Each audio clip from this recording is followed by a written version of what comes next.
Okay. Hello everyone, welcome in this podcast. Tonight we have a great man as a guest star. We have Matt Osborne as MrLeicaCom in YouTube. Don't forget to follow him. Matt, thanks you for coming and joining this podcast with me. Okay, first of all, the first and the easiest question that I usually do at all my guests. Who is Matt Osborne? Good question. Yeah. First, thanks for inviting me. This might be my first ever live YouTube, so I've done about 560 of my own YouTube channel. So, yeah, thanks for pushing me out of my comfort zone. Who is Matt Osborne? I used to be like a quiet corporate finance guy. I then had to travel with my job. When traveling with my job, I noticed that people outside of Europe look better than those in the UK. And so I started to take my camera with me on my work trips. And that was the time that I was just getting into photography. And so I basically took my camera and taught myself model photography when I was in countries like Poland, Ukraine, Hungary with work back in the day. And then eventually I started YouTube after starting the blog in 2013. And then I just didn't have time to do YouTube and full-time corporate job. So I'm like, let's just risk everything. So I just quit my corporate finance job on my 44th birthday, which is nearly, I think it's 4 years ago in January soon. And then, yeah, I've been a YouTuber, photographer full-time ever since. And I can still afford to eat. So, yeah, it's not going too bad. And yeah, I guess I specialize in Leica and female black and white photography, I guess is my two things maybe people know me as. Yeah, your style is absolutely brilliant. I love it. Because it's Oh, filming, but it's modern for the composition, for the researching about this. You have a lot of researching of your subject. You go, for yeah, example, in now in Budapest, your last trip, something like that. yeah, yeah. Yeah. And usually you use Leica. You are Mr. Leica, and you obviously use a Leica. What do you think about Leica words? What's the people who choose Leica, in your opinion? I guess I'm lucky because I teach Leica students, Leica photographers. I get to see a lot of Leica photographers. I'd say there are probably a mix, but the ones that come to my workshops are generally people that have worked hard most of their life and done reasonably well working in a business or something like this. And then that's allowed them to afford to them buy themselves a Leica camera, maybe in their 50s. And then they then find me and want to learn how to get more from their camera. And so they come to me. So most of my students are very well educated, normally very successful, and nice to be around. I think that's the majority of the ones that have got the money to travel and do the workshops and enjoy the camera. But then I think you've also got maybe younger photographers that are passionate, maybe more so film photographers, which may own an M6 or an M3, and they can just be more artist style, not necessarily older or super successful business, just like guys that like cameras. So I think you've got kind of two extremes, and I guess I'm somewhere in the middle. Because don't forget, Leica is a luxury brand as Hasselblad, for example, and we have a Right. both, Yeah. for example, and Yeah. it's a totally different world and approaches. Because Leica, for example, as I said before, I don't have M series, but I use LS series, and is a simple mirrorless camera, but it's not the real true. It's a 100% Leica professional camera for professional photographer.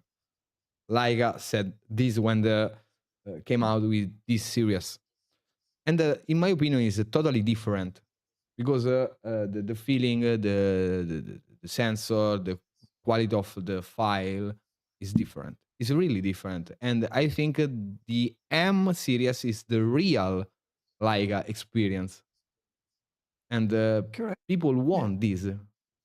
But why the people won't limitate themselves to make a better photo? What is the reason, in your Yeah. opinion? Yeah, I think to answer like a few things you just said, I think a lot of people maybe that don't own Leica or have never used a Leica maybe laugh at the fact that they're just these, I'd say like in English we say like stuck up Yeah. people with too much money just buying it because of the brand. Wouldn't you actually pick up a Leica camera compared to? I'm not hating on any brands, but I've been fortunate enough, and I know you've got different camera brands yourself. Yeah, yeah. If you've used Nikon, Canon, Sony, Fuji, Lumix, whatever, if you shut your eyes, Leica cameras feel different. The only cameras that come close are Hasselblad, and I've Yeah. used both. I own both. Like a Hasselblad X2D, for example, that's one of the nicest made cameras to hold, other than a Leica, regardless of like not even looking at the photos. So I think part of it is the tactile feel. Number one, it makes you want to kind of take photos, which it's important for me. And then number two is obviously you need to like the images. So I came from Nikon and I had the flagship D800 at the time, and that almost completely stopped my whole photography because the photos are just so boring out of camera. I tried everything to try to make them fun. I ended up doing like a free lensing, like taking a lens off, hand holding a lens in front of the like a bare sensor, and then doing it all like that just to try to get some life. And then I used to layer them up with textures and everything. So that was Nikon. A student then brought an M9 to one of my workshops. I was teaching Nikon back then, and that I took one photo of the M9, which is a much more basic camera and sensor compared to the D800, and instantly I was like, wow, this looks really good. And so that Everything is changed. Everything changed. I sold the Nikon. That's my exactly same experience, and I don't know why. For example, when I bought this camera, I'm really want to buy a M10 because I really want M10, but I have the problem with my dominant eye, etc., etc. And my friend said me, "Hey, try this one. It's the new SLS. Is a very good camera. Put in monochrome and go." I simply take a few photos and hey, okay, it's for me. Now I restart to understand how I'm a photographer. I don't know this if it's correct, but yes, start from zero. Start from new chapter of your life or something like that. In my opinion, that's my really true opinion. But Leica is expensive, and you test a lot of third-part lens, and so cheaper. Like for example, this one we talked before. This is a super cheaper lens. And in your opinion, if you not a purist because you use a lot of TT Artisan, 7 Artisan, Typoc or Chimera or Vaclander as me, and what's your opinion regarding this company that made a clone or near the real clone, for example, the legendary Summilux or Summichrome or the most famous Leica lens and so expensive, for example? Yeah. What's your really experience? I think things have changed a lot over the last, I'm not sure exactly when TT Artisan and 7 Artisan started, maybe 6-7 years ago. I lose track, but it's been a while. To start off with, I just thought them as like joke lenses and I didn't go near them. I used Leica, I used Voigtlander, Zeiss, those three, and that's all I used. Bit by bit, the Chinese lenses got better. And I think someone maybe lent me one and I tried it like you realize yourself trying the one you've got. And it's like, oh, actually, this is quite good. And so certain lenses for each brand, there are a few lenses which are really good. They're not all great. Some of them are rubbish for certain brands, but some of them are really good. So you've got a whole spectrum of like Chinese clone lenses, if you want to call it that. You've got like your 7 Artisans, TT Artisan at the cheapest end, say this side of the screen. And then you've got a spectrum all the way across the most expensive, which are basically boutique lenses where you've got like Light Lens Lab, which you're still paying almost $1,000 for a lens, for a Chinese lens. but they're making them at such high quality, like as near as they can to a Leica replica, handmade tools and all, as they say, that it's like buying a Leica lens. It feels like a Leica lens. You can't tell the difference. So those are the other extreme. And then you've got Typoc, which are making modern optics that are not trying to look on the outside like a Leica lens, but they're based on like a Summilux. So those are good. They're really high performing. There again, they're like 700. So they're like side by side with Voigtlander now in terms of price, slightly less than Voigtlander, but they're good. And then you've got new ones like Mandala is a brand new company. A plug, you may see it on my channel at some point soon. It's an Indonesian company. And it's tiny. It's really tiny. It's a copy of a Leica Summicron King of Bokeh, which is a 34 okay, f2. the pocket. Yeah, the pocket compact.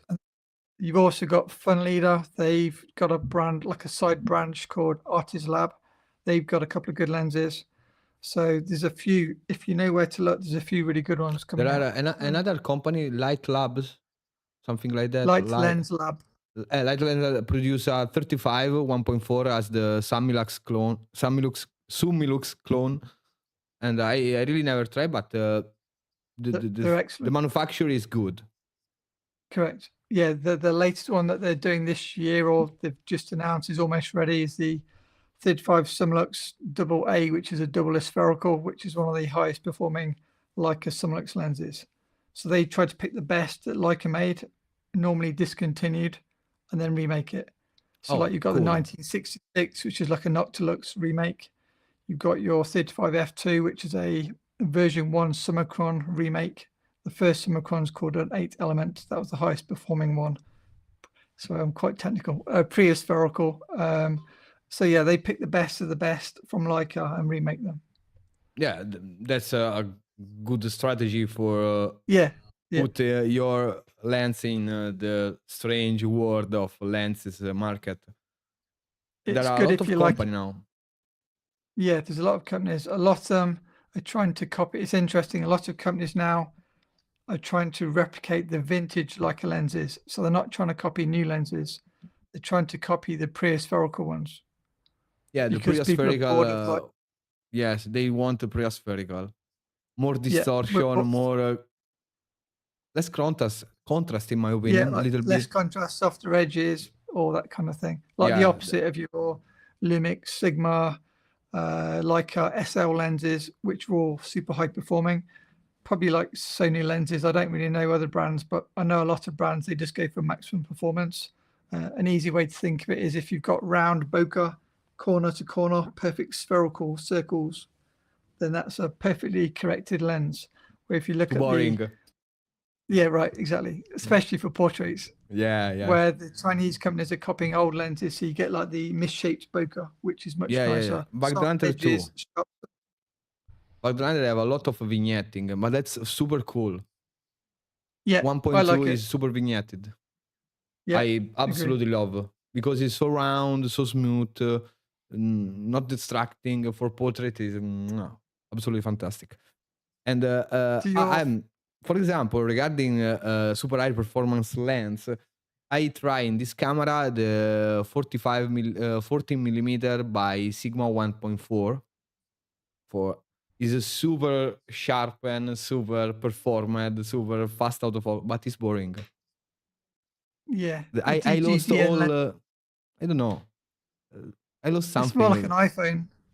Yes. It's in terms of like this. It's not like a style. I really don't know. Too perfect. Too much perfect. Too much contrasted. Too much sharp. Too much heavier. Is a heavier lens. Too much everything. I really don't appreciate the plastic lens. I don't know why.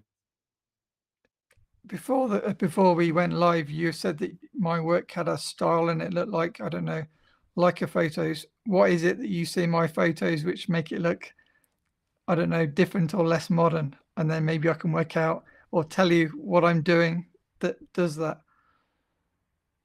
I don't know. The lens. The lens is a great part of this particular experience, in my opinion. Okay, yeah. Most the camera, because the camera you can use L, you can use M, you can use film, you can use everything you want, you like, and you feel better when you use it. But the lens is the real key of the mood, the style, the especially for black and white photography, because guys, is a black and white night. Okay, forget the color for this night, because Yeah, I'm not very good Matt use black or white photography. Check his profile. You can find him as Matt Osborne. He's a very amazing portraiteur, boudoir, glamour photographer. Absolutely make the stunning portrait and stunning photography with less possible equipment, because you work in natural light most of the time, or Yes, I with use the natural flash. light or small LEDs. So Yeah. I'm normally traveling, so I have to fit everything in like one backpack. So that's film cameras plus digital cameras plus lights, and then I'll use some maybe small magic clamps to hold lights, or like a mini tripod. And then Regarding your YouTube channel, because Matt has a great YouTube channel and is a great YouTuber and like an expert, you film by yourself, or you have an assistant or something, someone that will help you to make some cool videos, cool takes, or you made by yourself everything? most of them are by myself. Recently, I've been doing a lot of like faceless videos, just because it's just like all information, and then I'm like, oh, they don't need to see me. But sometimes if I'm traveling with a Patreon friends, they will video me. So then, you get to see me doing something. That's normally if someone's got an iPhone out or something. You take a lot of time to make. You make a lot of videos. Yeah. For example, when I make a videos, I have my assistant. They have a gimbal with the camera, and I speak and move and make stuff, etc. And when I make one video for by myself and I'm alone, I'm so it's a desperated. I'm desperated because I don't like take a camera for filming. I love do photo. I really hate videos. And I really edit video. I really hate video. And but it's a YouTube part of life. I don't know. And that's another important question that I want to make. Guys, if you have any question for Matt, please go in chat and type, and Matt give a good answer. But you as a great teacher, like a expert, but you make a lot of workshop regarding your photography style. Yes. Most of my What's workshops your now are one-to-one. one by one? Is not So a classroom? student, no. So people fly, not often people fly in from the US, meet me in London. I arrange the models, normally one model in the morning, one model in the afternoon. If they're a portrait guy or girl, if they're not into portraits, we'll do kind of sit and have coffee and talk through the camera in the morning, and then maybe do like a photo walk in the afternoon. So they're normally like 7 or 9 hour days, depending on what they decide. Wow. And it's just one-to-one all day, non-stop, With models, as much as they can absorb. Okay, you live in London, I think. London is a great location to make a workshop, and that's you can create whatever you want, because you have a bus, I don't know, a small street, big street, underground street, and that's amazing. That's a question that I want to ask you. Why do you use a M10 and not M10 monochrome if you shoot almost in black Good and white? question. Yeah. I guess one thing I was going to mention earlier, for anybody that's trying to get maybe better at black and white, my first tip that I normally say to students is set your JPEG in your camera to black and white. I'm sure you probably do this yourself. Yeah. So when you're looking through a mirrorless camera, you see black and white. So then you never see colors. So that's an easy thing. The reason I use RGB sensors and not monochrome sensors is because I can get better black and whites when I add sounds like a cheap plug, but when I add my black and white presets that I designed for Lightroom to my color files, I get better black and whites than shooting straight black and white. Okay, wait guys, that's an important. You can find this preset in his blog and you can find the link below. Thanks. Yeah, so I only mentioned that because people ask me this a lot, and the reason this is because if you think of a black and white camera, unless you use a color filter at the time to correct the colors in terms of how you want it, do you want the blue sky darker gray or whatever, unless you do it at the time, you can't do much in post. Where I'm trying to make models look better than reality for all of my photos. So by starting the files in color, I can then make the blue eyes brighter or the skin slightly darker or whatever to make them pop more by using black and white presets that I design. So I use different presets depending on the different cameras that I use. And then if they've got blonde hair and blue eyes, I might use one black and white preset. If they've got brown hair, I don't know, tan, no tan, I'll use different presets depending on what will make them look best when converted to black and white, if that makes sense. Okay. Because the reason because I ask you this, because usually the old school black or white photography think by RGB, not by HSL. We usually convert our RGB file in HSL file and use HSL to manipulate the fake RGB. Yeah. And that's the different, the big difference from RGB and monochrome sensor.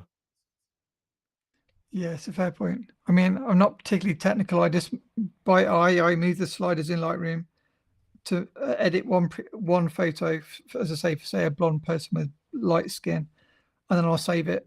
And then as soon as I import my color files, I just add the preset, copy the preset across all images with that one model, and then export, unless I have to change the brightness. But my editing is so fast when I use presets.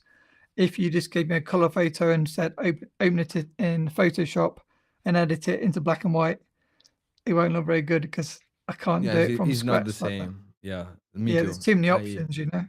I have the same workflow, but as I said before, in Capture One, my preset made for my SL with color checker from straight raw camera, JPG is amazing JPG. Guys, if you like JPG files, please take an SL camera. They're amazing. You do nothing.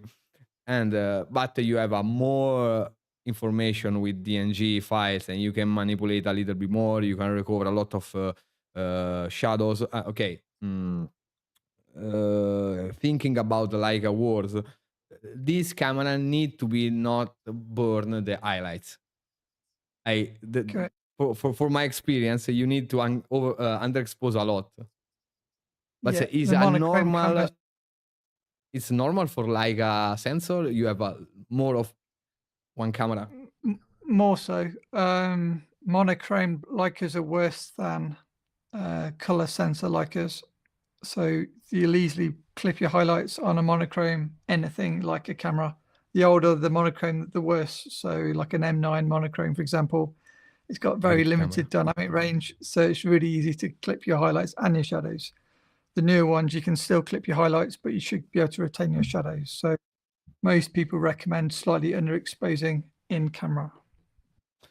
Someone type in chat, I sometimes like to save JPG as a guide to editing. Sometimes I like how to camera process the raw file. Me too. But usually make JPG as my first impression of my photography. I explain a little better. If this moment give me an emotion, I want to remember this moment, not another moment. If I manipulate a lot my photography, is another photo. Yeah, agree. Okay. I guess what I'd say is, I'm not sure if everybody knows, but you can shoot only RAW, but the camera will still when you upload it to Lightroom, because I only know Lightroom, but so for Lightroom that I know, when you upload a raw file, it's still going to show your black and white JPEG preview Yeah. in Lightroom, even though you shot raw. So you still get a visual of how it looked in camera, even though as soon as you double click it, it's going to flip to color. So for that reason, I never record JPEGs anymore. But in the old days, I used to do, like you said you do sometimes, where you shoot like straight at the camera. It's just kind of rewarding to get it right in camera, isn't Yeah. it? No, I usually make usually I don't produce a lot of picture in my personal project because I my approach is so slowly. I need to take my time. I need to talk with my subject. I need to create a connection. And that's paradox because we have a lot of type of connection, but in this period, the most difficult connection is with other people. And that's strange because we are every time connected from Skype, from WhatsApp, from Facebook, from and that's strange. But the people and the photography is the last one of the last art of connection because we need a connection to make a better photo. Yeah, I agree. I think you can normally see in people's model of photography, it doesn't matter how pretty they are. If the photographer is not connected with the model, you'll see it in the model's face and the photo's junk. So you need to Yes. be able to you need to connect with them before you start taking the pictures, like you say. I'd normally Yeah. just joke around and have a laugh when Yeah. That's the same for me. I need a big a deeper connection with my subject. It's not depend the type of photo that I'm doing, portrait, boudoir, nude, or something like that. It doesn't matter. The most important thing, in my opinion, that really matter is the connection. For example, the connection by eyes, by word to talk or to chat with the person in front of you. And when I, for example, when I do outdoor shooting or something like that, the you need to maintain this connection for every single shoot that you make, and that's the most difficult part, in my opinion. In studio, it's easy. You yeah, put a light, you sit, you take a coffee, you take a tea, you can talk whatever you want. What you have no time limits. But when yeah, you and that's the reason because you inspired me a lot. I check your picture a lot of time. I check your style a lot of time. And for example, the last picture that you make, I think in maybe in New York under the bridge. okay, yeah. Last summer that was, I Last saw that on time the top with of my the Instagram. beautiful girl under the bridge. That's amazing because you can make this photo because you was here, the models was here, the sunny, the particular days. It's okay for this photo. It's unique, and that's the coolest part. How do you approach this? Yeah, good question. What's I your get, approach? yeah. I mean, I don't want to sound like I'm trying to sell things constantly, but people ask me this a lot. So I spent 3 years writing an ebook, and I list kind of in every chapter, like, I don't know, how to pose, what to say to them, like we're just talking about making the communication. Just back onto that point, I think a lot of photographers seem to be introverts. I was like a massive introvert when I started, and I probably still am, unless I'm in my comfort zone, which is like model photography, and then I can just talk and talk. But so I'm trying to write down what I do, which made me comfortable, which then makes the model comfortable. So that's all in the book. But part of the book, it says that you need to. I want I a think copy some of this people book. find it. Thanks. Signed. There's actually a free book and a paid one, so you can get the free one if you want to get an idea. That tells you how to find the models. Some people seem to find it easier than others to take photographs, and what I mean by that is some people are naturally more arty, and so it doesn't matter what phone or camera or whatever they've got, they can take amazing photos with their iPhone. those people are going to have a massive advantage over the people that don't have the vision, because they'll have to work a lot harder for it because they won't have the ideas in their head. So then you need to maybe read magazines, look on Ozzy's Instagram or my Instagram for getting ideas, things like that. And then maybe screenshot ideas from people's Instagram or magazines and build yourself like a collection of images in your head. I'm maybe really lucky. I was dyslexic, never kind of diagnosed, but I think I'm dyslexic I always struggled like academically through school and things. But the offset of that is I'm quite creative. So my head's always going like a crazy. So I'm always full of ideas. So I never pre-plan really anything for photo shoots. I do pick the clothes because it's really important. It seems that I know better than most models how to make them look the best they can look for my taste. So I'm really, really specific about clothes. I'm really like micro posy. I pinpoint accurate, pose every tiny little detail. I'm very careful with my lighting because I need them to look good. I need them to look better than reality. That's what I put on myself. They need to look really good. Otherwise, I'm just not interested. And then, as wrong as that sounds, No, I'm that's just trying to make okay. That's okay. Or we have our own taste, and that's okay. Yeah, I mean, yeah, everyone's got their own taste, so that's fair. And because I do most of my model photography for free, I need to make something that's worth posting. You know what I mean? It's different if it's a paid shoot because you do what you paid for. And so I'm lucky. So I picked like the girl under the bridge. I knew the clothes that I wanted, so I screenshot photos from their Instagram account and say, please bring this.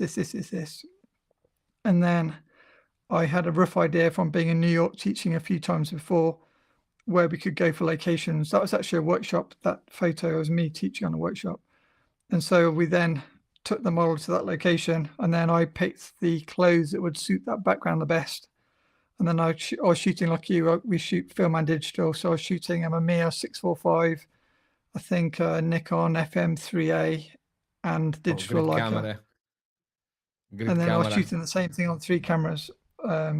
So yeah, I tried to make my stuff like, I guess, timeless is what you're asking. No, that's an amazing idea, because in my opinion, this podcast is made for inspired a new photographer, new people that want to approach or make a different approaches, because in my opinion, in this period of our photography history, pass me this word, okay? Most of photographers simply copy and paste what the photography trends. For example, I made always this example. When HSS came out, all people start to shoot HSS. Every situation, every time, every day, every night, flashes, HSS or icing speed, okay? When the filter VND came out, the people stopped to shoot in HSS and start to shoot with small flashes and VND to use the full power of flashes. But the photo is the same.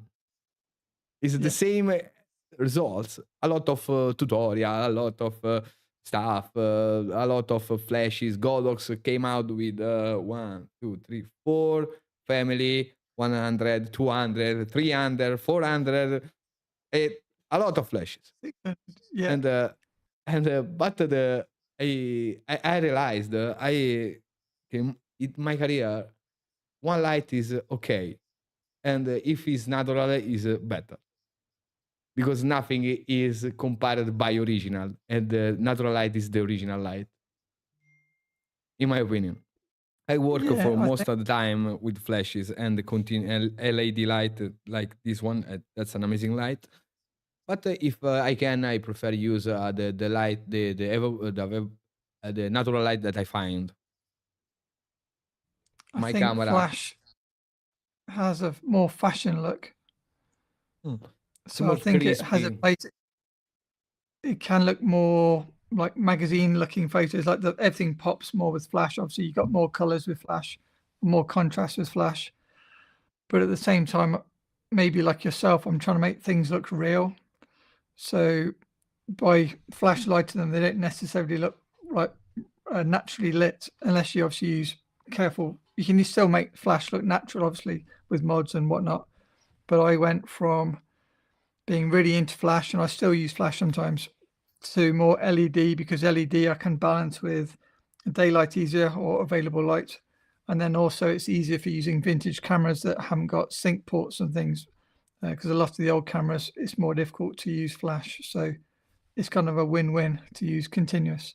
And obviously, if things like pupils, you can have smaller pupils and brighter eyes if you're using continuous versus flash.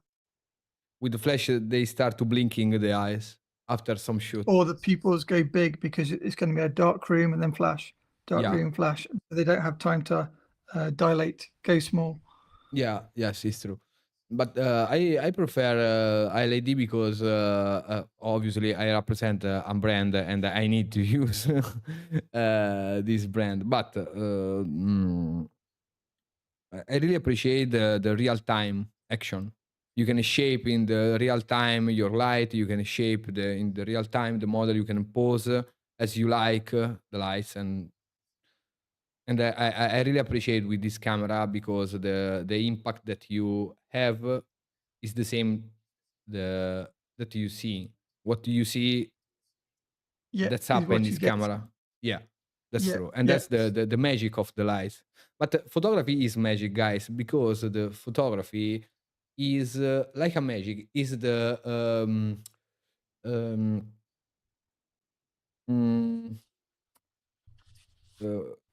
art of manipulation of perception.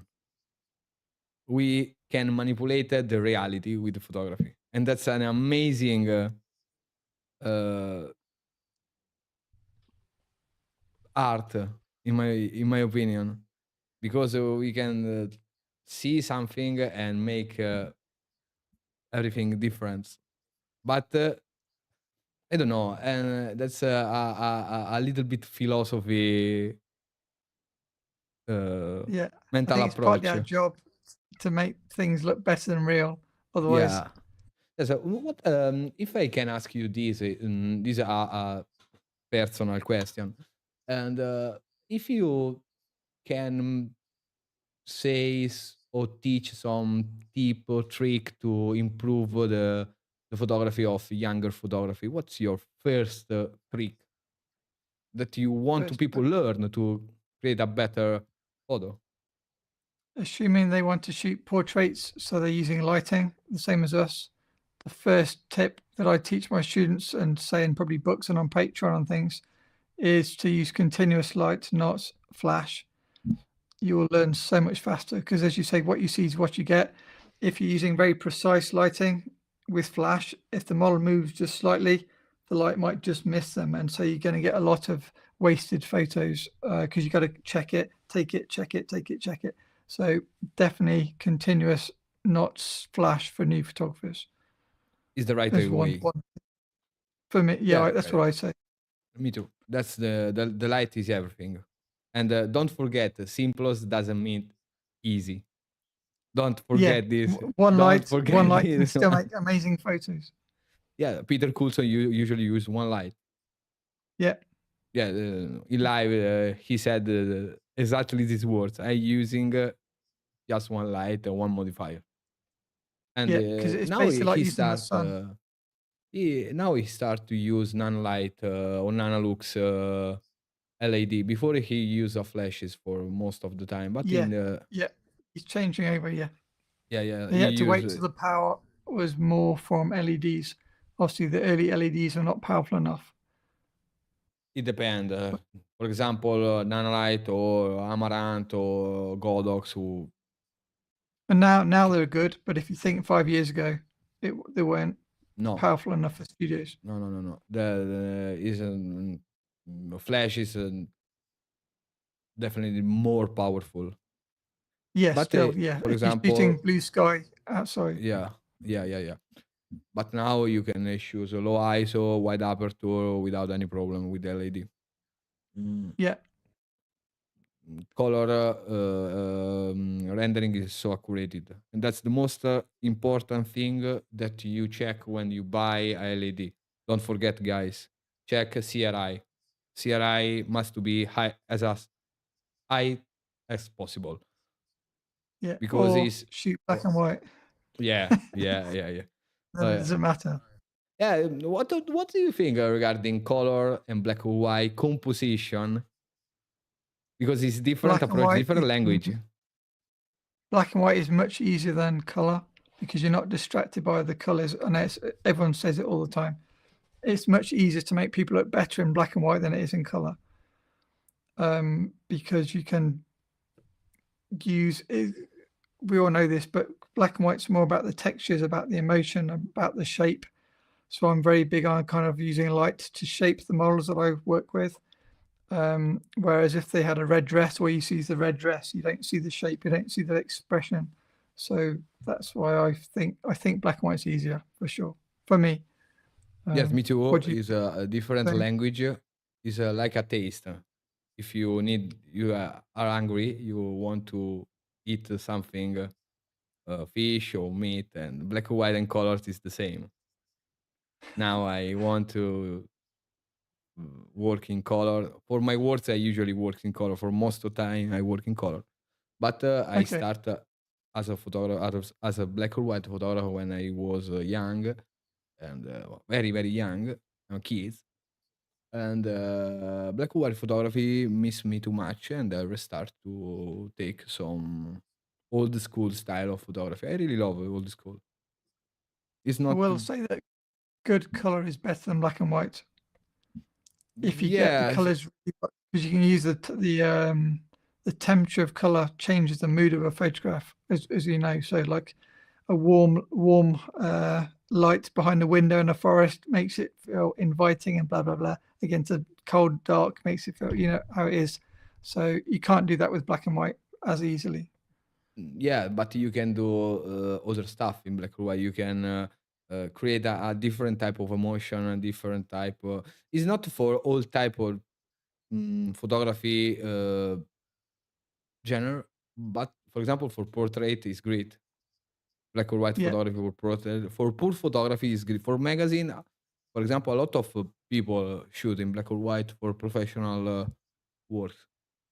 Peter is I think it looks quite usually. timeless. I quite like trying to make photos that don't have a particular era, like period. I'd like it if you can't tell if it's shot now or 20 years ago. That's my ideal goal when I take photographs, Oh, because I'm shooting film as well. that's a cool, question. What's your favorite lens? Favorite lens? Well, trying to keep it simple, say for Leica M out, say for Yeah, Leica. yeah. What focal Currently, length? currently on Leica M film cameras, I'm using a Voigtlander Nocturne 75 1.5 at f2 to give me just enough sharpness and a nice shallow depth of field on film, but it's quite sharp and contrasty on digital. So on digital, I'm using, it changes every week. That's cool. At the moment, a cheap lens, if you want a cheap lens, which is very good, is the 7 Artisans 50 1.1, which is a sonar formula, which means it gives you a nice bokeh. That's a good lens for how cheap it is. So I've been carrying that. And then because as a YouTuber, I get lenses from most brands as soon as they release a new lens. So each week I'm testing a new lens most of the time. So that partly decides what I'm using, because I'm testing the lenses for YouTube. So But you bring with you a lot of camera, SL, M film, M6, M9, M10, when I travel, M4 also. yeah, Also so M4, yeah, yeah. yeah. M4. Normally, if I'm traveling, I normally have one camera for running, which is a 1931 Leica 1, because it's small, so it fits on my belt when I run. I then have a Leica M, but it's got no rangefinder, so it's not very good for, say, portraits. I then use a Leica M camera for portraits. Currently, I've been using the M7 a lot and an M4 I got recently. Film. So Guys, those, we're talking about a film camera, not digital. Oh yeah, film, 35 Film. mm film. Yeah. And then for digital, my main one's probably the SL2S Leica, which is full frame, 24 megapixel. Although I do still have the old discontinued Leica CL, which is an APS-C camera like a Fuji. Oh, but nice. so I use that because it's small. And then a 50 you never tried deluxe? Leica deluxe? I used to have the Panasonic version of it, but I don't really like fixed lens cameras because I'm a lens guy. I like using vintage lenses on my cameras. So yeah, for that reason, I like interchange. Don't buy a Q series. No, so yeah, I don't own any Q cameras now. But I think if Leica produce 35mm version of Q, they sell a ton of this camera because all people want 35. Yeah, the mistake that they made is they sell it as a 28 mil, but it's about 25 to 26, as most people know, the Q, Q2, Q3. So it's a bit too wide. But then obviously they made the Q343 for something slightly tighter. Oh, someone got a Sony lens. My friend say, hey guys, greet live. Speaking of the lens, yesterday I got my first 135 obviously GM. GM is for Sony camera. Yeah, I know a little. I know that means good lens in Sony. That's a knife here. Sharp. No, I had this lens and that's amazing. F1.8 is absolutely stunning lens. But that's the problem with the wide aperture lens. And I want to ask this. For example, vintage lens maintained the sharpness at all aperture. They don't go for wait, I don't remember the English name. The light fall off. They don't lose the sharpness or the contrast, something like that. For example, the Whitelander, if you shoot at f11 or f1.2, the contrast is the same, the sharpness is almost the same. With the lens, for example, 85mm 1.2, 1.4, you have a lot of sharpness at 1.4 from f4, but if you close the aperture, you lost a lot of detail, a lot of contrast, a lot of sharpness. It's so dusty look. And that's the big difference with the newest lens and vintage lens style. What do you think about this? It's interesting. I've obviously I've tested a lot of lenses. I think of my 550 videos, there's probably 350, 400 lenses. So a lot. Most lenses are sharpest at 5.6 or f8, normally 5.6. And then most lenses get sharper on like a curve upwards from say 1.4. It's going to get sharper, more contrasty at f2, sharper, more contrasty again at 2.8, and then level off f4 5.6, f8 similar, and then it drops off because of diffraction, which is where light's coming through. I don't remember the correct diffraction. Okay, yeah. So normally you don't see that till after f11 on M lenses. So I don't know about the modern lenses in terms of Sigmas and Sony lenses. I don't know these, but normally, for example, I'm maybe more technical than a lot of maybe just real photographers because I test lenses. So the Voigtlander 1.2 is softer and lower contrast at 1.2, and it's much sharper at f2. Yes, that's true. So there is a big difference. So I'd shoot that lens f2 on film, for example, and I'd shoot it at 1.2 on digital because I want the softer look on digital and I want the sharper look on film to give me the happy like balance, you know. But this lens, for example, 1.2 View M2 is yes, it's so sharp at 1.2 for the category. For 1.2 is so sharp. It's obviously is not the super sharpest lens ever made, but the sensor is so dense and the sharpness is so good. And Yeah. the most of the time I shot 1.2, and this guys is manual focus, but is more precise than an autofocus lens. That's I know, the of real course. true. Yeah. Uh, I'd say the is only thing to correct what I said is Leica historically with one of the few companies where if you wanted a 50 1.4 to use at 1.4, you buy a Leica Summilux, a spherical, because at the time that was the number one sharpest 50 at 1.4. Obviously, it yeah, cost like £3,000 or something, but that is at the super time expensive. you need to use a Nikon lens at say 2.8 to get the same sharpness as the Leica was getting at 1.4. So it was a huge difference. Where nowadays lens designs got so much easier with computers and things, Voigtlanders and things like that, they're all getting very, very good wide open. Like the 75 1.5, also very good wide open. Yeah, yes, I really appreciate it. And the super small, lightweight, 300 grams, guys, is look, What's it's funny, I stupid. say 300 is heavy for me. So the ones I'm using No, is like really 150. heavy. Yes, Yeah. it's too heavy But for you. relative, you know. You have But a super small compact pancake 28 with the dial of aperture in front of the lens. Is possible? yeah, Yeah, it's it's super strange lens. But it's yeah, so sharp. I see your big bird in the you have a vacation with your friends, with your brothers or something, someone, and you take this wide angle shot of these birds. Oh yes, I know. Yeah, Yeah, that's it's on the cover of amazing, YouTube. guys. That's amazing. I don't know It's a if cheap you lens. use It's a film or digital. digital.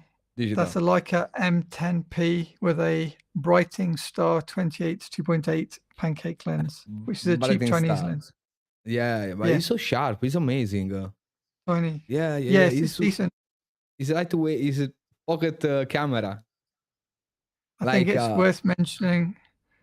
So I was just going to say, in terms of sharpness, there's a difference between perceived sharpness, which is what we think looks sharp on a screen, and actual resolution when you zoom in. Big difference. So what we see is with black and white, the way I make some of my vintage lenses or say film photos look sharper is I use higher contrast. Higher contrast gives you perceived higher sharpness, so that you think that that photo looks sharp. It's probably not that sharp, but because it's black and white and the contrast good, it looks sharp, you know. So that's an easy yeah. trick for people if using a vintage lens. Just bump up your contrast. Yeah, usually we open the shadow and bring up the contrast to make more sharpened look that in Yeah, reality is. That's the basic of the black and white retouching. Retouching is a great yeah, people. They usually work in black and white don't like retouch too much the picture. Me, for example, I'm pro retoucher. I work in beauty photography, and I retouch a lot of picture in my life. For me and for my clients. But for my works, I really don't do because I like the most reality as possible photography that I can make. I think this maybe. I don't like manipulate a lot of my picture because the non is not plus the picture that I feel when I shoot. And that's my basic idea. And I want to ask you this: 75 is so long for M series. Do you use Visoflex? No, I use a. I'm trying to see if I've got it on the desk. I use a 1.4 magnifier from Okay. Lens Lab. You screw it onto your viewfinder, and it magnifies the screen, so the 50 fills your viewfinder more or less. You also So try on SL? SL, yeah, SL is easy because it's just like any No other at mirrors. them SL. Okay. And Yeah. okay, I have a lot of people connected that use SL, and Okay. my friend recently buy one exactly the same of mine. And Nice.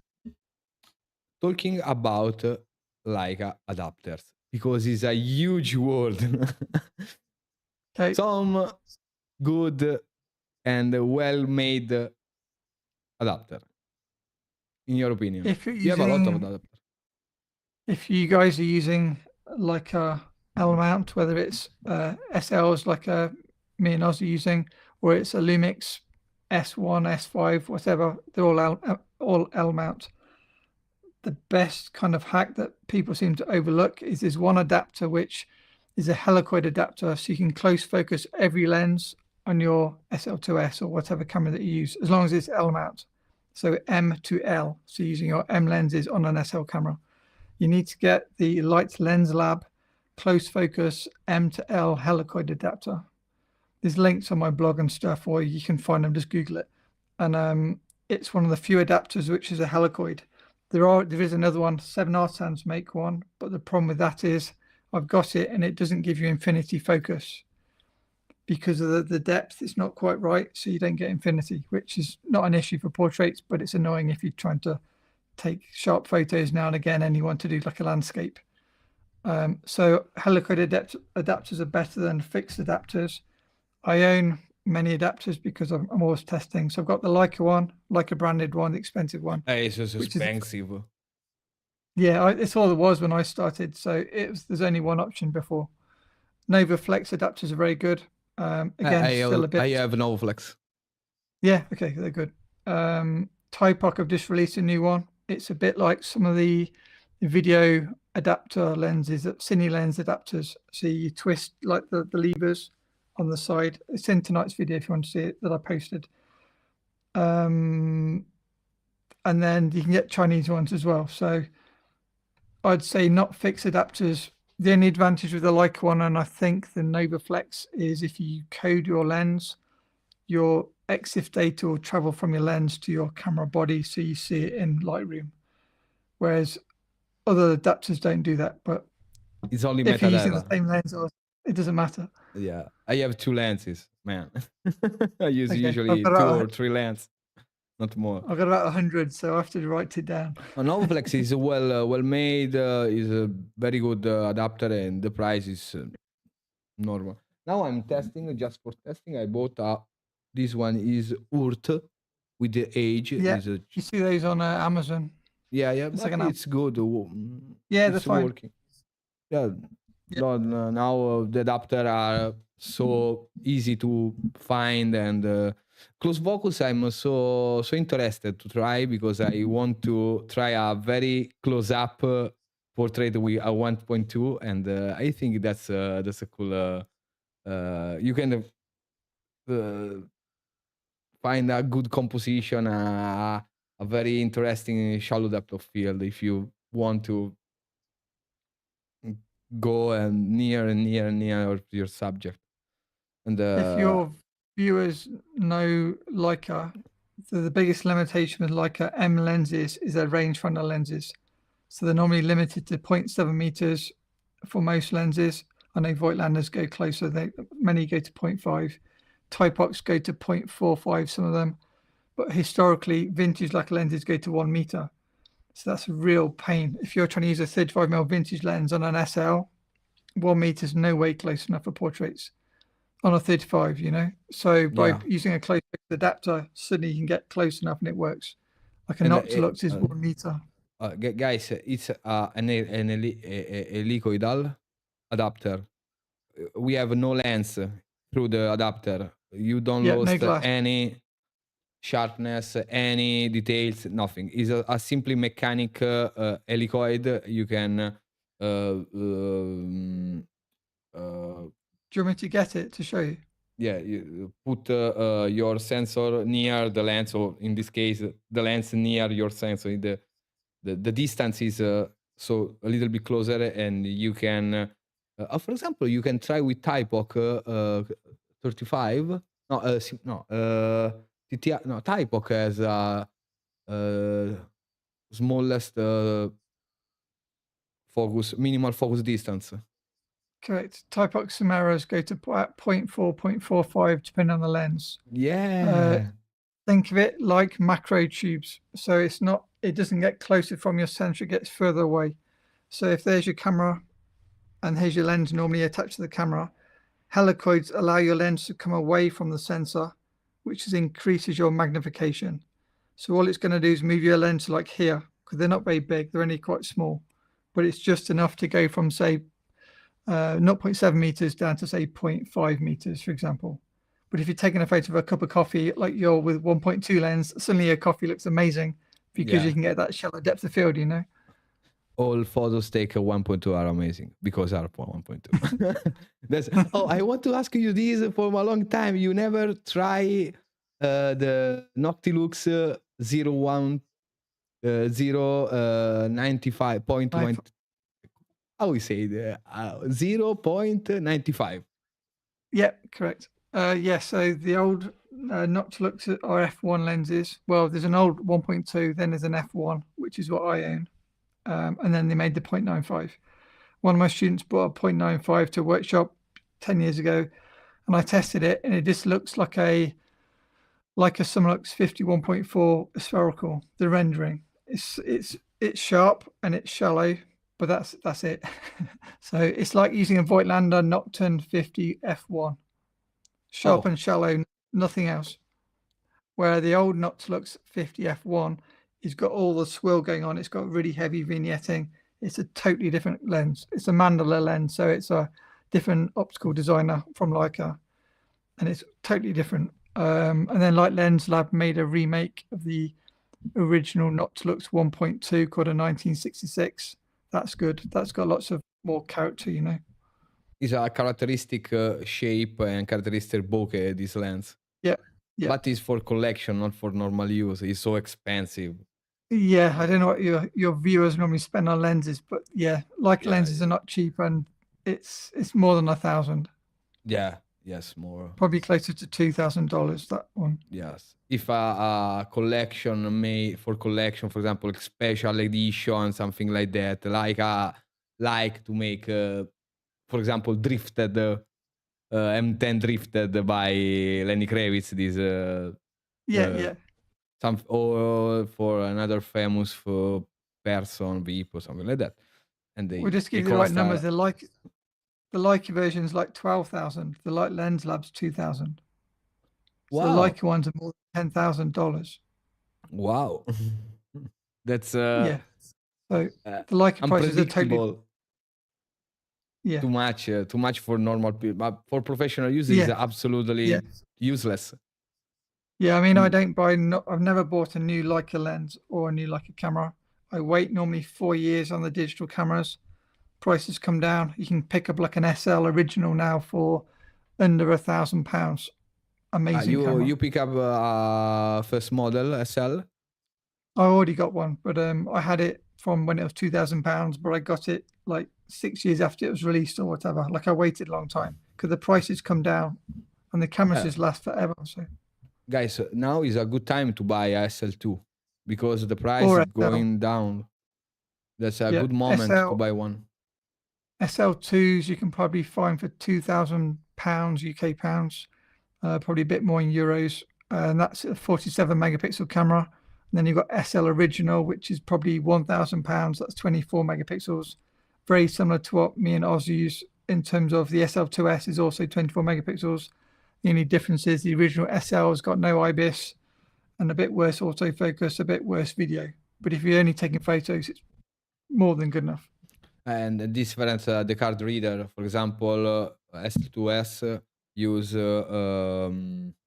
SD card, normal SD card, cheaper, not SL3 use TF Express Type 2 is so expensive, and if you need to make video, you need a particular and expensive card to have a good this transfer speed and things. Yes, to good speed data transfer, and that's expensive. And Leica is not for video, guys. Buy a Sony. Don't buy Leica for video, please.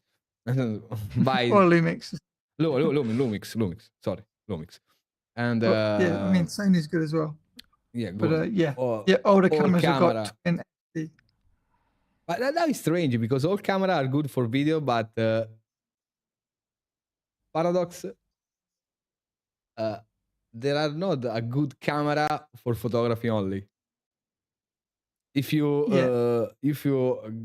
don't mention Leica or Hasselblad, you need to go back to old reflex. For example, my reference camera is T5 by Nikon.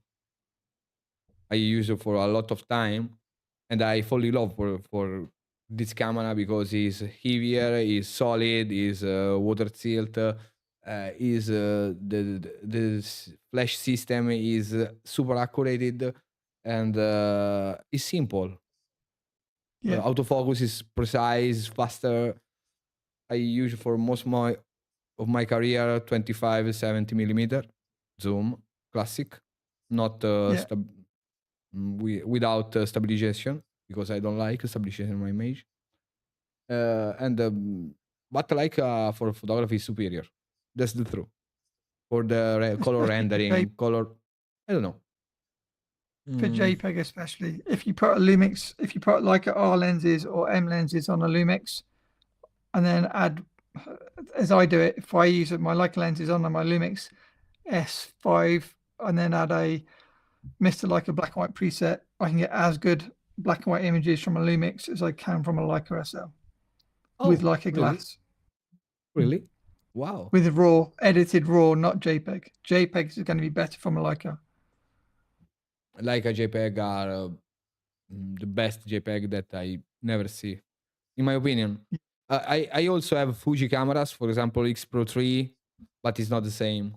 It's totally different world, totally different colors, totally different color rendering, and three-dimensional look is not the same. It's more digital than you expect.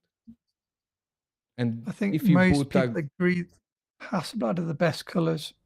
Yeah, of, in my of opinion, any camera. Yes. But it's different. Is a CCD sensor with W size. It's different. It's different, but the X2D CMOS. I know some of your viewers might say, yeah, but new Hasselblads are CMOS. The new CMOS cameras have got good colors from Hasselblad, but otherwise, like are very people like them. Seem But to like if you try Edge series, mirrorless series, XD series is more faster, more lightweight, more. It's a mirrorless, is stabilized, whatever you want. But for the color rendering, for the quality of the image, Edge series is superior. It's still superior. Yeah. In and my the opinion. sensor's bigger. A lot of people don't realize that the older sensors are bigger than the modern X2D sensors. And Yes, bigger than you've got a Fuji 100, whatever, GFX 100, whatever they're called. They've got the same sensors as a X2D, and these are all smaller than the camera that you and me use. Even a 39 megapixel back is less megapixels but bigger. Because in the past, Hasselblad produced two type of digital back, full frame 4x5 sensor and crop sensor, and the crop sensor is now the newest size of the actual sensor, 33 millimeter for 44 millimeter. Instead, the original sensor is 48 for 36 millimeter. Is then bigger than the crop sensor. Yeah, because like an X2D is only slightly bigger than full frame, so they call it the medium format, but they're only tiny bit bigger than 35 mil. Yes, it's a compromise. But I mean the one we're using is 645 film size. The biggest digital CCDs 645. Yes, which is massive. Yes, this is in H4D 2200 and H6D100 is the same sensor. The size sensor is the same, but it's so big. It's so difficult to. You have a lot. You have a shallow depth of field like ever. You need to close your aperture as f11, f16 to have a good focal point. or focus zone or good aperture. Okay, if you Depth. try, Yeah. if you try, I had a 102.2 from Assembled, and it's so difficult to use because That's what I use. 2.2. Yeah, I love it. I absolutely fall in love, but it's so shallow depth of field in midi format camera. It's like Do you not just 1.2, use? 1.1, something like that. Yeah, it's shallow, but I just use AFS single point autofocus, obviously nearest eye, like we do for all portraits. Lock it on, multi-press the shutter to make sure it's locked on the eye. Autofocus, every photo sharp. Yeah, Like because what you at can 2.2. recompose. Simply recompose, recompose, recompose. Yeah, It's but I easy. mean you can't miss with autofocus. So even at 2.2, yes, you only get one eye in focus if the head's on Yeah, an yeah, angle. but that's the same with shallow depth of field, Yeah, full yeah. frame cameras. But assembled is a very strange word in my opinion. I love assembled series. I use for a lot of time, and it's my first full frame camera digital because before I use films, and but it's not my first digital back because I adapt my RZ, Mami RZ, with a Leaf or Phase 1 digital back. And I really Nice. appreciate it. But it's so old, so slowly, so big. You need a lot of preparation to take a photo. And I simply bring my camera, go out, and tell my story. And it's That's quite a the crop reason because from the original. yeah, The digital yes. back on a 6x7's like a tiny, isn't it? Yes, there is a plate you can adapt your Mamiya, like now what assembler made with 9007 CX Yes. digital back for 500 series or classic camera like this. Yeah. That's amazing. That's a good idea in my opinion to bring back the film look. But digital sensor by assembler are so digital. You can see the digital look in this camera. And if I And the use thing, assembler, I prefer films. That's my idea. yeah, I prefer film as well. Yeah, And for the if price for digital back, you can buy a lot of film. yeah, that's true. And you have a nice another. If you try Portra 400 or Portra 800, and you shoot a lot with these films, or for example, Ilford, or I love Ilford. Um, if you have experience with the film when someone tell you, hey, this the same that film, you can say no, it's not the same, guys. It's a different look, is fantastic, but it's not film. Color rendering that film has is the original, is not. If you see the real Portra, you can understand how people use Portra. Or Yeah. if you try Kodachrome, Kodachrome is the most important film, and I think especially if you're shooting portrait on like a sunny day, because you can retain all the highlight detail with film, obviously. yes, Where yes, with digital, yeah. then you kind of. What is your favorite film? Currently, I'm using a lot of Kentmere 400 in the M7 and the M4.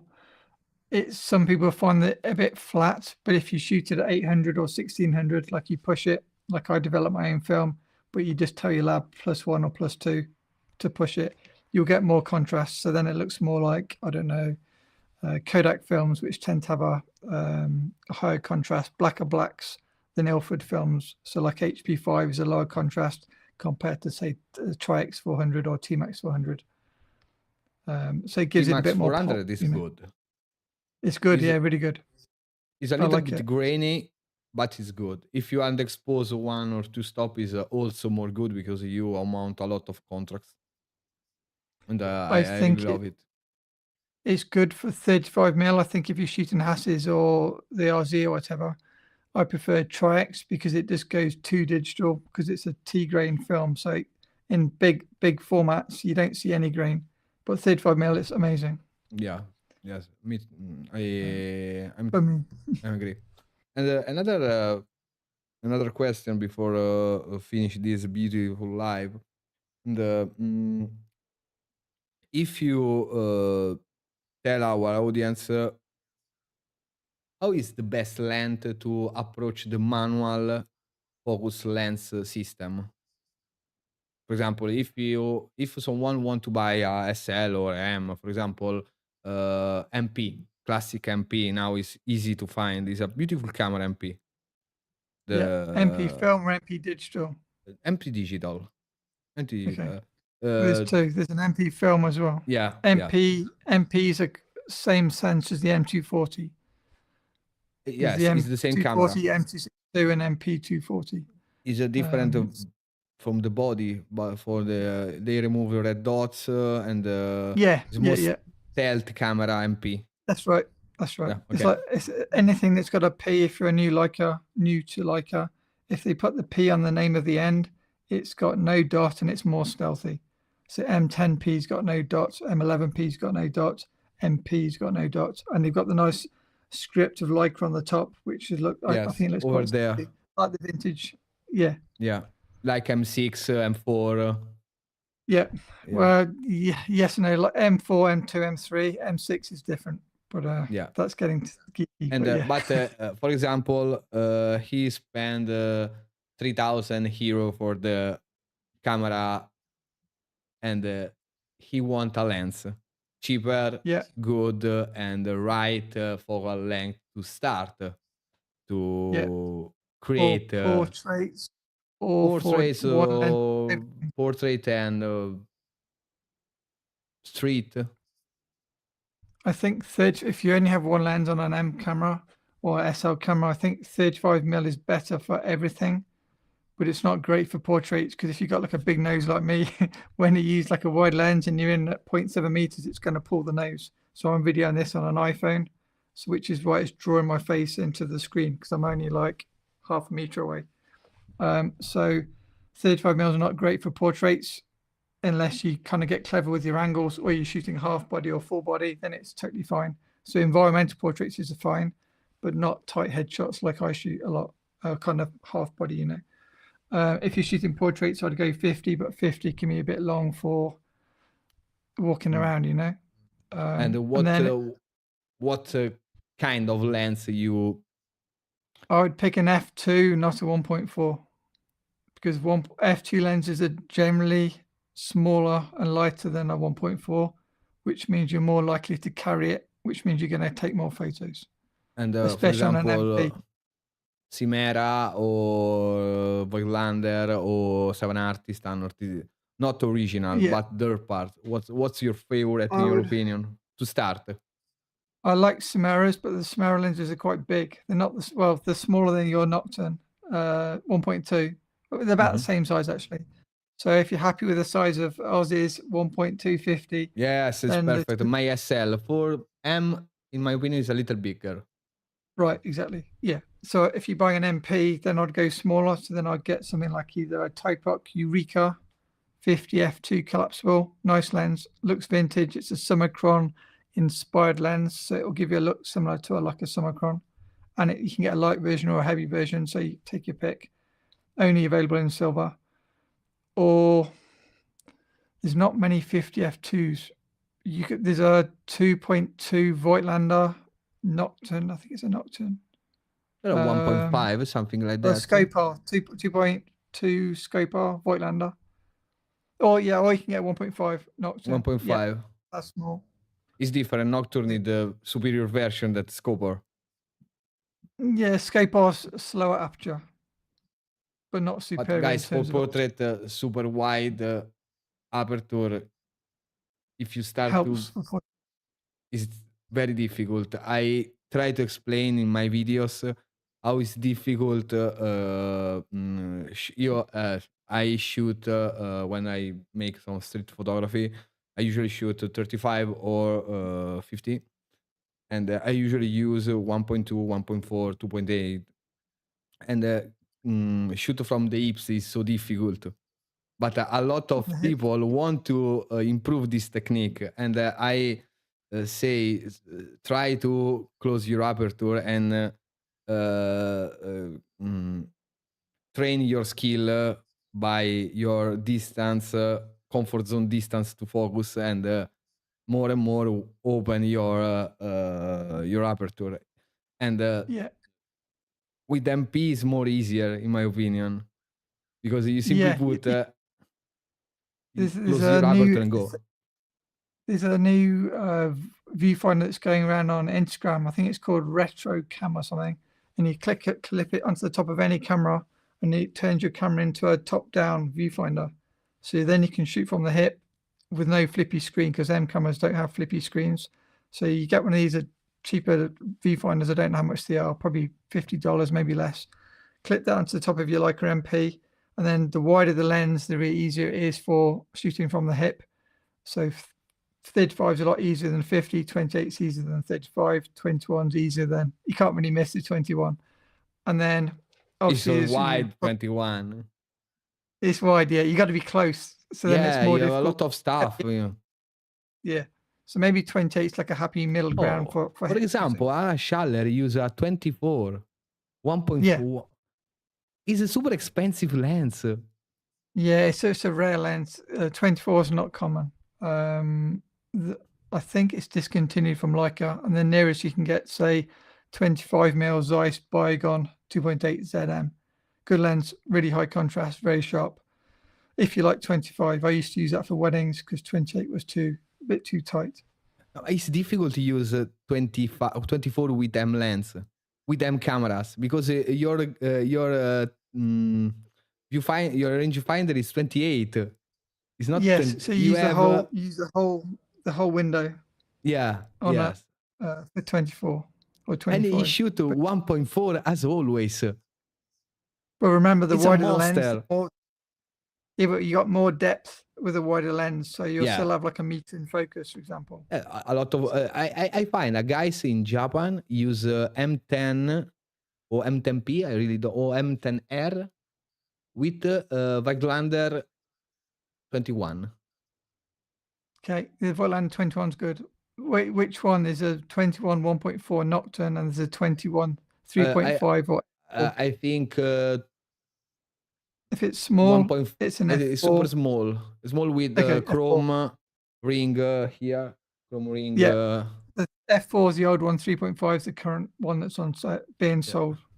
And that's I send you the profile after this live in the by Instagram, and he made the reel. And if you see these young guys, go above the subject, because with 21 you must to close as possible your subject, and that's super funny, super distorted, super strange images, but it's cool. Only in black and white, obviously. And but 21 is it's a really strange lens in the M good. world. I quite like the 21 1.4.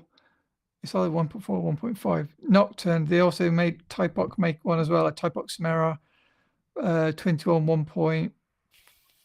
I think that one is. So the Nocturne's 1.5. You can get really shallow depth of field, even though it's a 1.4. If you get really close, you can focus to like 0.3 meters or something. See the video, I can't remember exactly. You can get really shallow depth of field, so you can get quite arty. It's good in tight spaces, and it's good in busy cities. So like in London, if you're on a busy street coming up to Christmas now, the people are like they're like almost touching you walking down the street. So 21's perfect. But if you're in some quiet village, it's uncomfortable for me inside to get like half a meter from a person to put a camera in the face. Yeah, I think it depends. in Italy, if you do something like that, the people punch you. Yes. And if you go in Rome and do something like that, the people explode. But the shot from the hips is a great technique. I don't know if you use that for street. Do you like make street photography, or you prefer portrait or working with the people?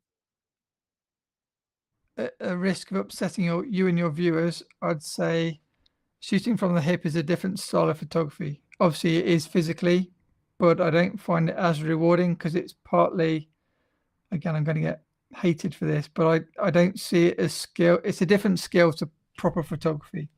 Yes, Proper but photography where you shoot from the eye is very yeah. perfect, you know? Yes, but this is a controversial question because if you know something, someone is like a purist. All purists said hey, you must use shoot from the hip if you are a Leica user. Well, why? That's not true. I Yeah, shoot. I'm a It's Leica guy. I mean, I write the yeah, I'm book and too. I blog and everything else, and I don't shoot from the hip. No, I don't see the speed. I'm really curious to learn this technique because I like to learn something new. But for my work, is totally useless. I work with the Yeah, I people. mean, it's fun to try for sure. I've tried it for videos, and you get an interesting perspective because it's more like a TLR or a Hasselblad because you're way below the people's head height, so you're shooting up at them, which gives a much more empowering look than shooting at eye level. So it's visually more appealing and interesting than iPhones and things, which is everything's at eye level. Yeah. So I see why people like it. A lot of people use shoot from the hip. Robert Frank use a lot of, but he work with a Rolleiflex, not with a Yeah, Leica. And that's different because which you makes have a different approach. It's not shooting from yeah, if like it's like an your RZ. Hasselblad. Yeah, it's waist level and up, but Yeah, the same, but a different camera.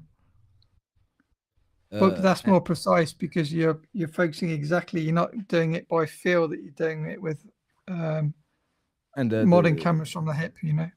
Yeah, but you lost a lot of good shooting from the hips, in my opinion, because people Yeah, you need to have a faster shutter speed. You take a high ISO in the sunny days because you need a faster shutter speed. You need a close aperture. You need a lot of stuff to have assure that your shoot is perfectly in focus, perfectly sharp, perfectly okay. And it's a lot of limitation. Try to make shoot from even in the night and tell me if you can do. but I think the thing that That's the stuff that the Leica purists don't want to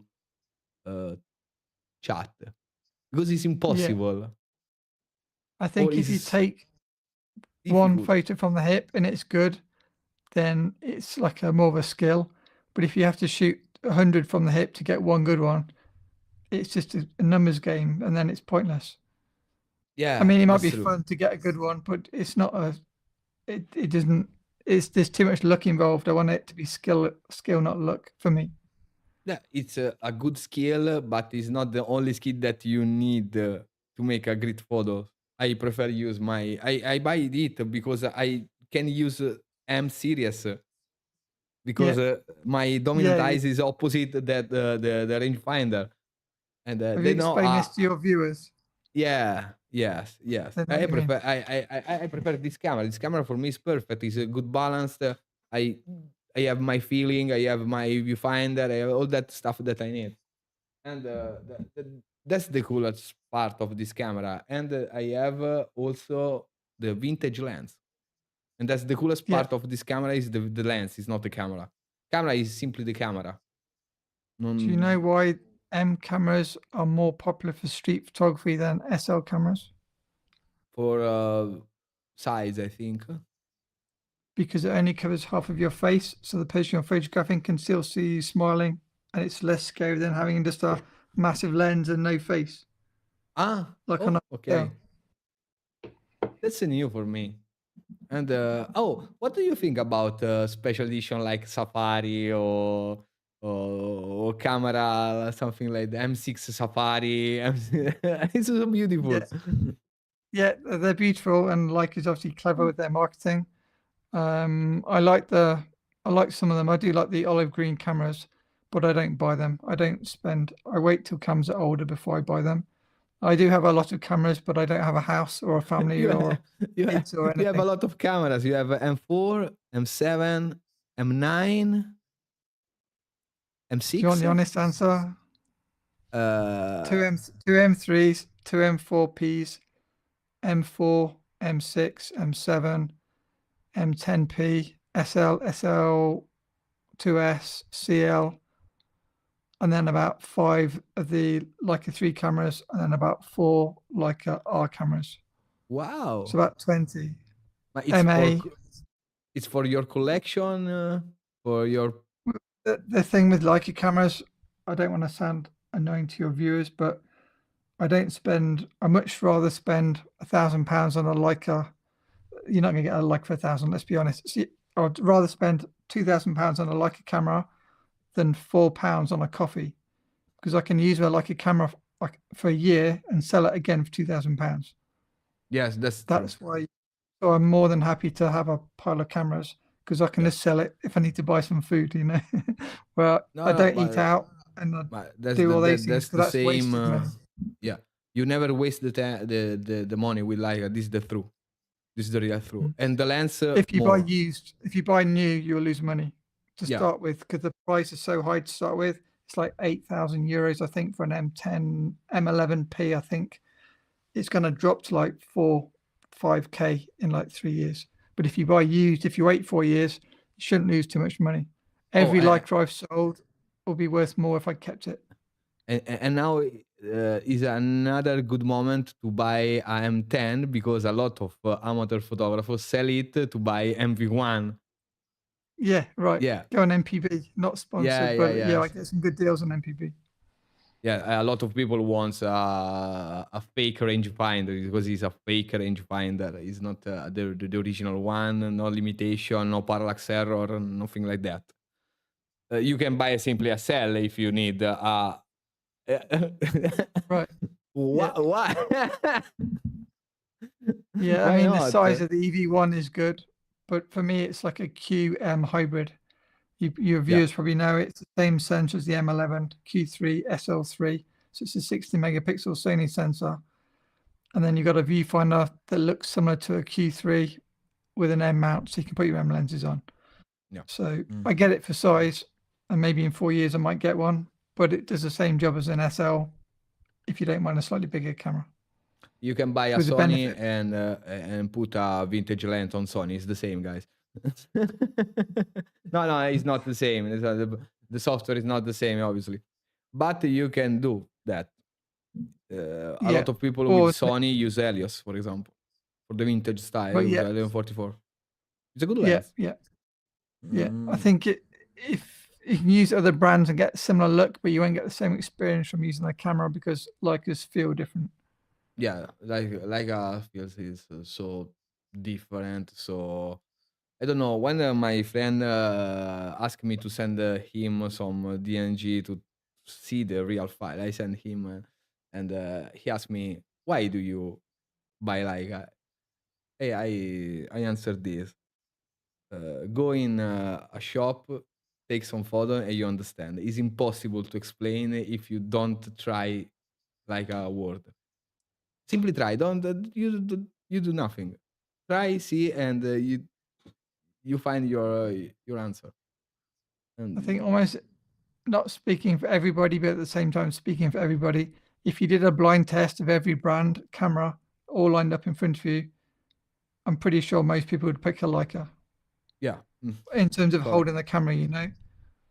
Yes. Because people don't understand that aspect of the camera. Oh, regarding instead the film camera, what's your favorite model? M6, M4, M3, M7? I've got a few. Yeah, M3 is the best Leica film camera ever made, because it's got a viewfinder which is different to all the other ones. It's more magnified, so it's much more accurate. M7 is very good, but it's electronic, so it'll die at some point. I'm enjoying the M4 for 35mm lenses, and stay tuned, I might get something else at some point. The new M6 is good for you? No. It's fine. It's an MP with an M6 badge on the front, more or less. MP and M6 have got light meters. There's 3 modern cameras you can buy: MA, MP, M6. M6 reissue. MA has got no light meter, no batteries, full mechanical, so that'll last forever. MP is the same, but it's got a light meter. If the battery dies or the electronics die, the camera still works. You just have no meter, you know. And the M6 is exactly the same as the MP. It works with a battery for the meter, no meter. You can still use it. M7 is the only one that's different because it needs electronics to work. So it's going to be like a X-Pan or something. Anything that's electronic, Contax T2. If eventually the electronics die, the M7 dies. So that's one of the most advanced Leica film cameras ever made, but people don't like it because it's electronic. But I've got one and I like it. And your three is buy M3 if you need a real Leica full mechanic.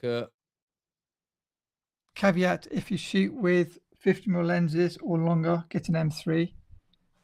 And you don't wear spectacles, eyeglasses. If you shoot with glasses, get an M2 or an M4. I'd say an M4. And if you shoot with 35mm and not glasses, get a M4. M4 is the same build quality as an M3, but with a viewfinder for 35mm. No, I'm searching a film camera and film camera. I really don't know how type by. See the Mr. Leica blog buyer's guide for like M film cameras. Every week. Every single detail. Every week honestly, I check. every detail. Yeah. Or just write to me. Any of your viewers can write to me if they ever need help with Leica stuff. No, I have a lot of guys, a lot of students who want to buy a Leica digital or more film because they are more. I think there are a lot of interesting because the price is good now to buy it. If you try a normal version, not special version, not super strange version, like you can find the problem the people ask me is the maintenance of this camera. If they can broke, if you find how is the correct method to analyze your camera, to check your camera, to If you're talking about Leica M cameras, whether it's digital or film, you put a lens on. Okay, it's the same for digital as well, but it's got a rangefinder, which means find some way where you can stand and see the horizon, and then look for like some, I don't know, satellite pole or something, and then make sure on the infinity of your lens, the pole lines up with your rangefinder patch. Some cameras, it'll be off by like a distance, and that means your camera needs servicing. Or the lens needs work. Normally, if your camera gets a heavy smack, drop on the floor, you need to send it to get fixed. Okay. It looks perfect on the outside, but your calibration's off on the inside. And that's the service that Leica make right now. Yeah, I don't know, depending on where you're based, is like a certain technical people in different countries, like ACR in Amsterdam, CameraWorks in the UK. You can send your camera to them. Normally takes 6 to 9 months to get repaired. So because there's such a big waiting list for these demand. And then they'll align it. If you send it to Leica, it probably takes 9 to 12 months. But they send you a model. No customer service. Oh. So you have to buy another camera for a year while your camera's away for a year. Okay, honestly, guys, check your camera before buy. Go in Leica Center. Camera before buying. Try get a camera with a warranty. So try and buy from, say, MPB or someone. Any shop in your country that sells used Leica, because most shops give a 12-month warranty. That means you can use it for 12 months and you never have to worry. If you get your camera service, it's going to cost between £400 to £500 to get the camera fixed. Yeah, not it's cheap. A lot of money. Yeah, and the time cost is the biggest cost. So yeah, try to get warranty, try to get film tested, and if you're buying on eBay, make sure you can return it if there's an issue. When I buy my Leica, all people has a Leica tell me, hey, buy in a Leica center. Don't buy by private. Don't buy on eBay. Don't buy a normal store, because if you have any problem, you spend a lot of money to repair your camera. Leica Center certificate the cameras before sell it. Yeah. And, Yeah, and that's I do both. I buy some on eBay and I buy some from shops, ideally from shops. But if I can get a good deal on eBay, sometimes I'll do this as well. you are lucky because a lot of stuff in eBay are rubbish. Yeah, you need to. I've been buying for like 10 years, so you kind of learn to see patterns and things of what should be good. Some things on eBay are just normal shops that have an eBay window, you know. So then you might get some certificate that it's okay. Okay, guys, we spend 1 hour and a half with Matt, and now it's time to close this beautiful live. I hope Matt come in my life another time. If you have fun, you a lot of people say you thank you, and me too. Thank you, Matt, for joining this live. I appreciate a lot, and you are the great expert of Leica Awards, and I hope to do something together again. Guys, have a good night. Don't forget this week came out a new video. Don't forget to subscribe to my channel, because if you are interested to like a word, Matt Osborne is the right person for you. Okay, guys, have a good night. Thanks for Have a good inviting me. night, Matt. And guys, see Thanks. you in the next live.